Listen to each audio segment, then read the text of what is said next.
తెలంగాణ ఆడబిడ్డలకి అలాగే బతుకమ్మ జరుపుకుంటున్న ప్రతి ఆడపిల్లకి బతుకమ్మ పండుగ శుభాకాంక్షలు. హైదరాబాద్ లో ఇప్పటికీ కొన్ని ఈవెంట్స్ లో తిరిగాను. ఆ ఈవెంట్స్ లో చూస్తున్నట్టయితే ఎంత చక్కగా అందరూ ఎంతో ఉల్లాసంగా చిన్న పెద్ద తేడా లేకుండా, అలాగే కులమత భేదాలు లేకుండా తెలంగాణ పండుగ అయినప్పటికీ కూడా వేరే రాష్ట్రం నుంచి వచ్చిన వాళ్ళు కూడా మంచిగా ఆడుతున్నారు. చూడడానికి ఎంతో కన్నుల పండుగగా ఉంది.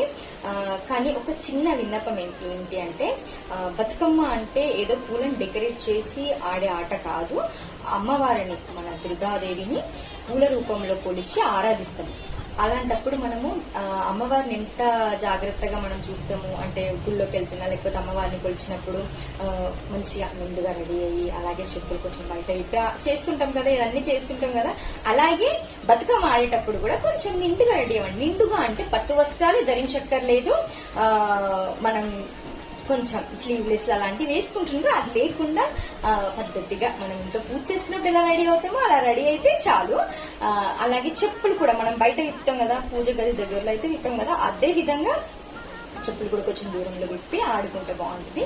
మనకి ఏరియా బాలేని టైంలో ఓకే చెప్పులు వేసుకుని ఆడినా కొంచెం దూరంలో ఆడితే బాగుంటుంది. అమ్మవారికి దగ్గర కాకుండా, బతుకమ్మ దగ్గరలో కాకుండా కొంచెం దూరంగా ఆడితే బాగుంటుంది.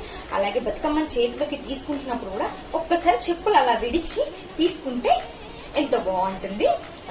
అమ్మ కూడా మనల్ని దీవిస్తుంది కదా. మనం ఇప్పుడు బతుకమ్మని పేర్చి ఆడుతున్నామంటే మనము మనల్ని దీవించామని, అందరిని చల్లగా చూడమనే కదా. ఇది కొంచెం ఆచరిస్తే బాగుంటుంది. అందరూ ఆచరిస్తే, ఒకరిని చూసి ఒకరు ఆచరిస్తారు. మనం ఆచరించి మనం చాలా చక్కగా చెప్పొచ్చు ఇంకొకరికి కూడా, ఇలా కాదు ఇలా చేయాలని. తెలియదు కదా, అందరికీ కల్చర్ తెలియదు. తెలియనప్పుడు అంటే మనం దేనికి చేస్తున్నామో, ఎందుకు చేస్తున్నాం, ఇది పూజ అట్లా అని తెలియదు. కాబట్టి ఆ విధంగా చేస్తే చక్కగా ఉంటుంది. ఇంకా అందరూ అది పాటిస్తే బాగుంటుందని కోరుకుంటున్నాను. నేను మాట్లాడిన మాటల్లో ఏదైనా తప్పు అనిపిస్తే నన్ను క్షమించండి అక్క చెల్లెళ్ళు, అన్నదమ్ములు.